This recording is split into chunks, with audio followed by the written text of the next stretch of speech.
कांग्रेस का। उत्तर प्रदेश विधानसभा चुनाव से पहले समाजवादी पार्टी को आज एक बड़ा झटका लगा है। समाजवादी पार्टी के 4 एमएलसी बीजेपी में शामिल हो गए हैं।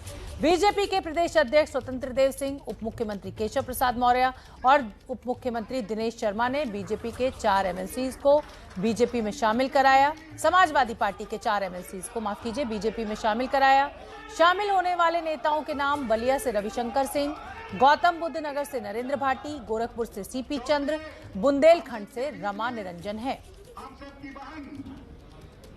आज पार्टी को शामिल हो रही है आपके पति आरती निरंजन साहब, जो उत्तर प्रदेश पॉलिटेक्निक में आप लेक्चरर थे और पिछले आज नींद नहीं आएगी अखिलेश यादव, और आप लोगों से भी अपेक्षा रहेगी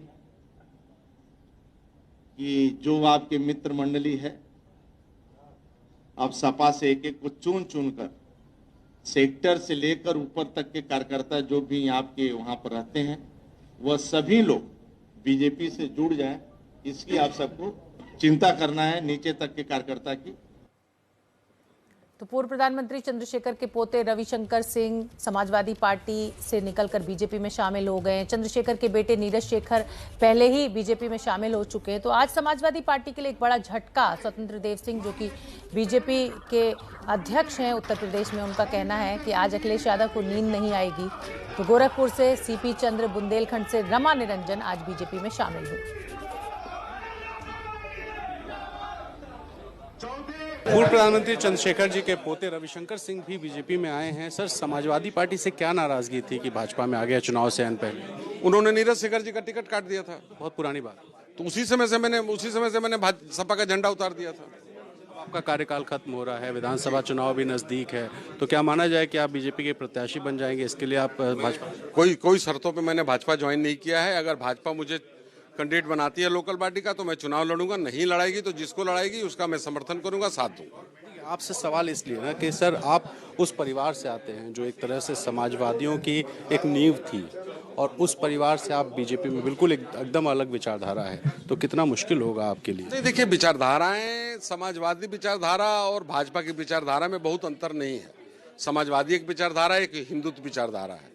तो चंद्रशेखर जी भी भाजपा से जुड़े रहे, उनके स्वदेशी आंदोलन में भी रहे। वो तो भाजपा का शुद्ध रूप से आंदोलन था, तो उसमें जुड़े रहे, उसमें कार्यक्रमों में जाते थे। तो चंद्रशेखर जी भाजपा से अलग नहीं थे, भाजपा से समर्थन पर उन्होंने चुनाव भी लड़ा है समता पार्टी से, और वो जीत के सांसद भी हुए थे। तो ऐसा तो नहीं है कि हम लोग का भाजपा से नाता नहीं रहा है। बिल्कुल अलग हम नहीं मानते भाजपा को, और मोदी जी, योगी जी को तो बिल्कुल नहीं मानते।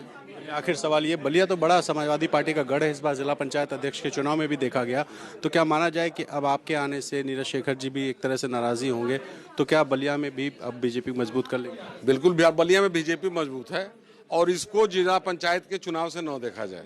जिला पंचायत का जो चुनाव होता है टोटल पैसे पे होता है, और किस तरह से खरीद फरोख्त करके ये लोग जिला पंचायत के अध्यक्ष हुए, किसी से छुपा नहीं है। बड़ा कंट्रोवर्शियल बयान दे रहे हैं भाजपा में, और 67 जिला पंचायत अध्यक्ष भाजपा के जीते थे, तो क्या वो सब पैसे पे आए? पैसे पे नहीं आए थे। तो बलिया में पैसा चला, बाकी जगह नहीं? पैसा चला, बलिया का मैं जानता हूँ, बलिया में पैसा चला, बलिया में लोगों को खरीदा गया, बाकी जगह नहीं। अब बाकी जगह का मुझे नहीं पता। समाजवादी पार्टी में कैबिनेट मंत्री का दर्जा हासिल कर चुके नरेंद्र भाटी भी आज बीजेपी में शामिल हो गए हैं। नरेंद्र भाटी अभी गौतम बुद्ध नगर से समाजवादी पार्टी के एमएलसी थे। भाटी ने चुनाव से पहले क्यों बदली पार्टी, देखिए हमारी रिपोर्ट। नरेंद्र भाटी जी मेरे साथ हैं। भाटी साहब, आप समाजवादी पार्टी से बीजेपी में आए, क्या नाराजगी? नहीं, कोई नाराजगी नहीं, ये तो वक्त का तकाजा है।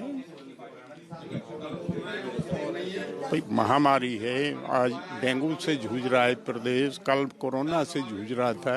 दुनिया में 50 लाख से ज्यादा लोग मारे गए हैं। लक्ष्मीकांत वाजपेयी जी बड़े नाराज थे आपसे, और वही ज्वाइनिंग कमेटी के अध्यक्ष हैं, और फिर भी आप बीजेपी में हैं दुर्गा शक्ति वाले जो मामले में। लक्ष्मीकांत वाजपेयी जी मेरे साथ हाउस में मेंबर रहे हैं, वो भी एमएलए थे, मैं भी एमएलए था। मेरी कभी कोई नाराजगी लक्ष्मीकांत वाजपेयी जी से नहीं थी, आज भी नहीं है। मेरी कल सुबह भी बात हुई।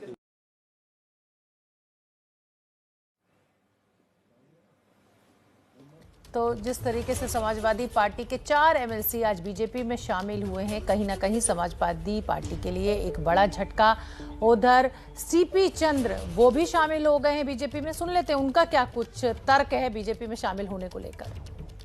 मुख्यमंत्री योगी आदित्यनाथ के गढ़ गोरखपुर से आने वाले सीपी चंद जी हमारे साथ हैं। सर, मार्कंडेय चंद जी का तो बहुत पुराना एक राजनीतिक इतिहास गोरखपुर में है और आप जिस तरीके से अब भाजपा में आ गए हैं, टेक्निकली तो आप सपा में नहीं थे, लेकिन आप किसी पार्टी में भी नहीं थे। टेक्निकली मैं सपा में था, लेकिन मैं वास्तविक रूप से तो इसलिए नहीं था कि मैंने बताया ना कि जैसे कि मुझे पार्टी ने इलेक्शन के दौरान ही पार्टी से निष्कासित कर दिया था, तो मैं एक निर्दल या बगावती उम्मीदवार के तौर पे मैदान में था। बड़ी देर नहीं कर दिया आपने, तभी हो गया था और अब आपका कार्यकाल खत्म होने वाला है और आप आ रहे हैं भाजपा। ये तो बहुत दिनों से प्रयास चल रहा था, योगी जी का निर्णय था शामिल करने का, लेकिन वो बीच में सरकार बड़ी महामारी से जूझ रही थी, तो वो समय उचित था भी नहीं कि इस तरीके के राजनीतिक कार्यक्रम किए जाए। और जब आदेश हुआ कि भाई अब आ जाइए, तो हम लोगों ने। बीजेपी ही क्यों? जो इस समय का जो माहौल है, जो इस समय की जो जनभावना है और जो भाजपा के अंदर लोगों का जो विश्वास है, उस विश्वास को, उस जनभावना को देखते हुए हमें भी ये उम्मीद है कि ये आदरणीय योगी जी के नेतृत्व में प्रदेश का विकास होगा।